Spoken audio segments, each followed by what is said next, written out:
Ever since the first sighting of the so-called Loch Ness monster, the creature has baffled those who claim to have seen it. Even more baffling is the fact that no physical evidence has ever been found. No dead carcasses, no bones. But why? For some Nessie researchers, the answer might be more simple and also more complex than most people can comprehend. What if the Loch Ness monster is not really there at all? One of the more thought-provoking theories for what the Loch Ness monsters might be is that we're seeing some sort of time portal. That we're getting brief views into the distant past when creatures that look like the Loch Ness monster, such as plesiosaurs, really did exist. Maybe we're seeing a glimpse into a world of millions of years ago. A time portal? But if true, how is such a thing possible? According to scientists, Loch Ness is one of several bodies of water in the northern hemisphere that present a perfect storm of geological conditions to facilitate a wrinkle in time. At Loch Ness, you have a tremendous amount of granite and quartz. All granite is between 33 and 45% quartz. The reason your watch works, the reason your phone rings, the reason your computer stores data is quartz. Quartz is an incredible mineral that has an electromagnetic field, and this is fact, this is not theory. According to Nessie researchers, the high quartz content of the area, both surrounding and deep within Loch Ness, produces electromagnetic fields which, when vibration or pressure is applied to it, can have profound geophysical effects. There's a phenomenon known as the Casimir effect in modern physics that we know about, and we think would be instrumental in holding a wormhole open, creating some type of anomaly in space-time. Based on Albert Einstein's theory that an electromagnetic field consisting of quantum waves exists all around us, in 1948, Dutch physicist Hendrik Casimir predicted that not only does this field exist, it can be manipulated. By placing two uncharged conductive plates parallel to each other, which in the case of Loch Ness would be the quartz-rich walls of the loch itself, the quantum waves present between them become less and less chaotic, eventually creating a space of negative energy. This negative energy, in turn, creates a kind of vacuum, which some theoretical physicists suggest is the same kind of vacuum needed to create a virtual shortcut through space and time. If there were some sort of strange natural phenomena occurring at the Loch Ness that created an exotic matter type of electromagnetic field, well, that could possibly hold open the mouth of a wormhole.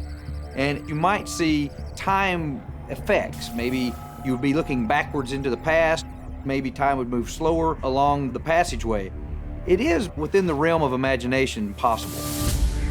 Are the geological conditions in Loch Ness capable of creating a ripple in time, one that would allow creatures like Nessie and even the people who see and photograph them to literally travel back and forth across millions of years?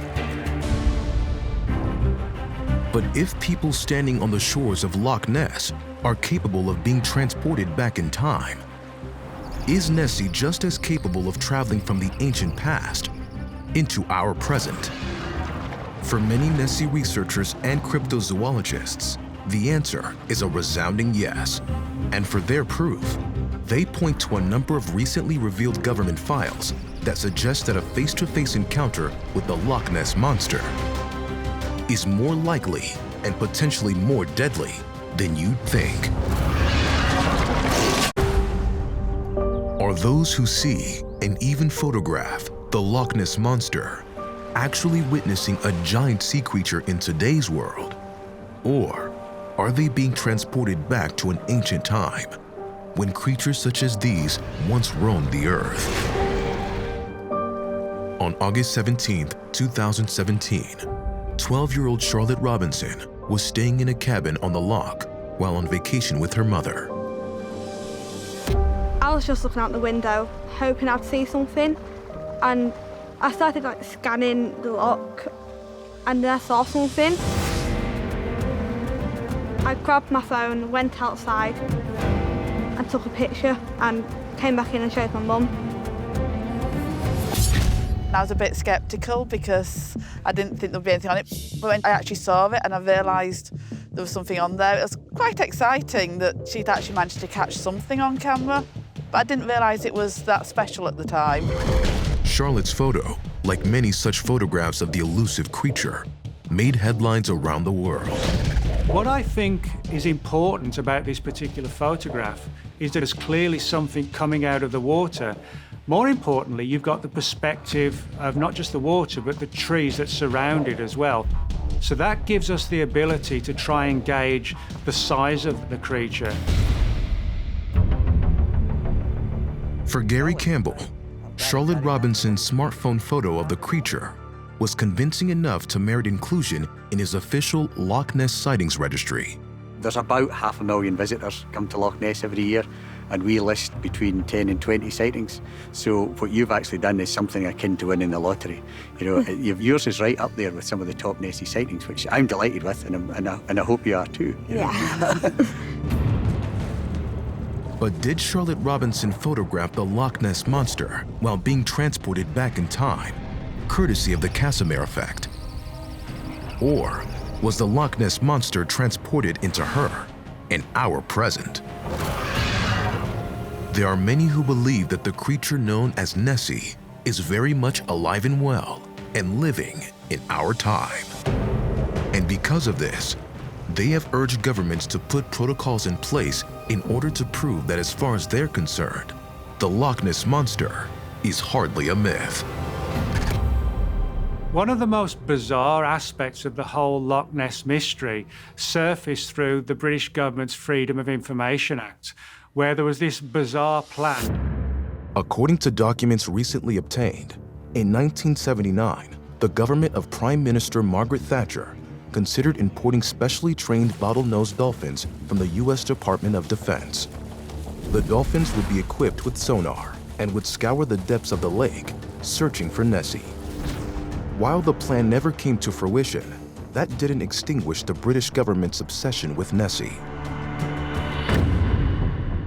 According to a recent story in The Express, UK officials have been gathering information about Nessie for decades, a fact they had deliberately kept hidden from the public. They have even gone so far as to put policies in place to protect the sea creature in the event it is ever captured or killed. Certainly, if the British government and the Scottish government are putting plans and guidelines and protections in place for this creature, this is a government that believes that there is a monster in their loch. I think if the Loch Ness Monster were to be discovered, it would literally set the scientific world on its head. And here we would have yet another example of the great world that we feel that we know so much about still contains some tantalizing mysteries, and that we should never quite close our minds to the possibility that remarkable things have yet to be discovered.